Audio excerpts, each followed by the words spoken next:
Hello, I'm Corelli, and welcome to my channel. This is episode 347 of my Cat Vibe series. And today we're painting a piece called Quiet Gold. As far as I remember, this is still the September series, so there is still a lot to go through. I believe I have a dozen of paintings dedicated to the September series this year, and a lot more for the October series. And I'm very glad that I burned through these experimental panels, which I had. And they're experimental because I was using some very weird canvas this time. And this very weird canvas was absorbing oil out of the paint at just an absolutely crazy and astonishing rate. I never seen anything like this before. So I had to adjust my technique. Usually I would love to paint wet into wet, but in this case, I couldn't exactly do this because whenever I would try to put in a brush stroke and put some paint on this canvas, all the oil will be immediately sucked out of the paint. And it would get dry, you know, at a rate as if I'm painting with water. That's the feeling that I was getting. Extremely high absorbency rate. It turned out okay. And with subsequent layers of oil paint, I was getting better and better results, and I could actually start to feel the traction of wet paint, which is important to me. I love painting wet into wet, and it kind of feels weird when the absorbency rate is that bizarre. That the canvas either absorbs the oil way too fast, or it doesn't absorb it at all, and you feel like it's kind of a forever sort of thing. You return next day, and it's still wet. Really wet. That's bizarre. But to be honest, I'm experimenting all the time. And I'm experimenting with surfaces, I'm experimenting with materials, and I'm experimenting with my grounds because sometimes I'm adding more marble dust. Sometimes I'm not adding it at all, but instead I'm adding tons of pigment. Like in this case, you see that the canvas has been already primed. I've primed it with 2 coats of gesso, but I've added some pigment to that gesso. As far as I remember, it was earth yellow. I don't exactly remember the chemical composition of that pigment. Maybe that's why. Maybe because it had iron oxide in it, and iron, everything that contains iron oxide dries faster than than paint that contains, you know, other pigments or other pigments. Maybe that's what's at play here. I don't know. Maybe it's the absorbency rate of this specific canvas. I personally, after painting through the whole stack of these experimental panels, I've come to conclude that I'm just going to stick to the good old-fashioned cotton canvas, and that's it. Whatever this canvas is made of, it said linen. I don't believe it's really linen. I think it's something else. I don't know. I don't like how it turned out. Maybe I've added too much of the yellow pigment, and it had too much iron oxide in it, and it just kept sucking out the oil and speeding up the drying time so much. Maybe that's what's at play here. I have no idea. But I don't feel that I really want to experiment again with this. It's just too much. And I still have a whole lot of pre-stretched canvases ready to go. And I'm actually moving into this stack of canvases on stretcher bars now. And those canvases, they are gessoed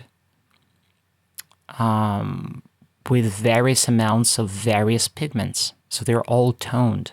Some of them are pinkish, some of them are violet-ish, some of them are reddish. or various tints and hues of beige and orange and that kind of thing. I like to tint canvases. I absolutely love to do that because it gives me something to play with, and it gives me a very nice, cozy, snug starting point. It's not plain white. Plain white is kind of obnoxious, really. I don't know. It's bright, it's right in your eyes, and too white. I don't like it. I like it when there's some warmth to it.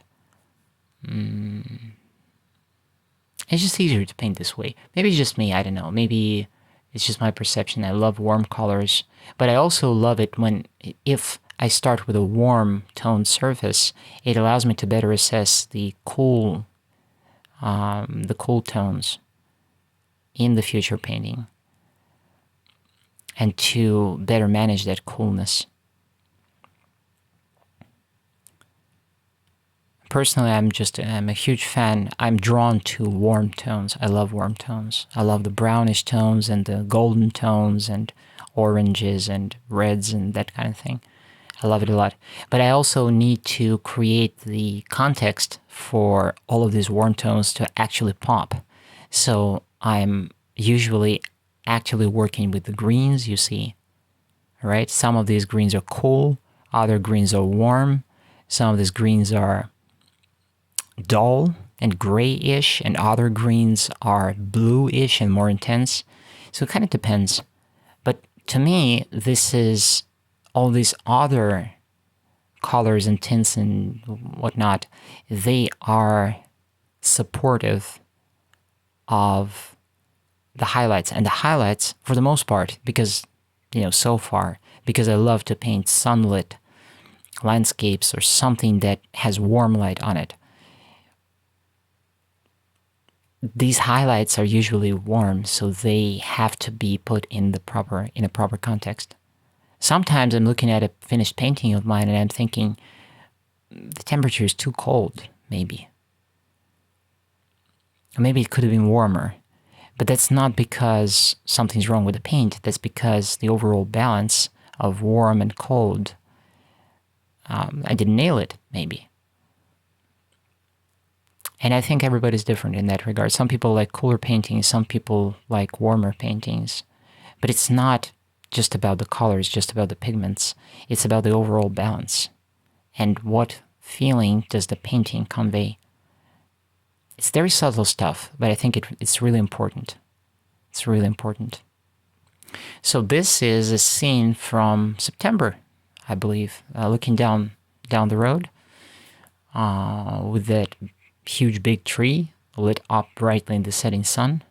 And I particularly like about this scene that there was a cool front moving in slowly from the horizon, from behind the hills, and there was these reddish sun, which is still kind of warm, but it's already locally September. It's already fall, sort of, even though here in Kentucky summer kind of continues into November, I guess. At least through October. But there's already this coolness to the landscape. It starts to settle in, and it's very subtle. It shows up here and there, sometimes in the tone of the road, sometimes in the sky somewhere there's a glimpse of this coolness, of these cooler days to come. Sometimes it's in the shadows. It's in the air. It already starts to show up.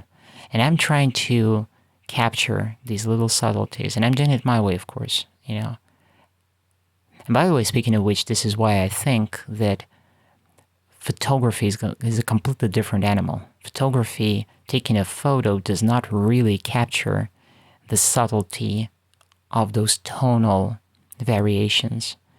It doesn't really tell that tonal story that a painting can. Because in a painting, you can use something for reference like I do, right? I'm using a photo. But I'm feeling it with my perception of what is cooler and what is warmer, what retains warmth and heat, and what is letting go of the warm and heat. So basically, I'm telling my own tonal story in this painting. And here's the finished painting. Like I said in the previous episode, I'm already working on framing, and I'm starting in chronological order with the oldest of my paintings, which were still unframed, and I'm moving gradually towards my more modern ones. So eventually, hopefully sooner than later, this painting and others will be framed and they will show up in my Etsy store, which of course I want to invite you to visit. With that being said, thank you very much for watching, and ciao!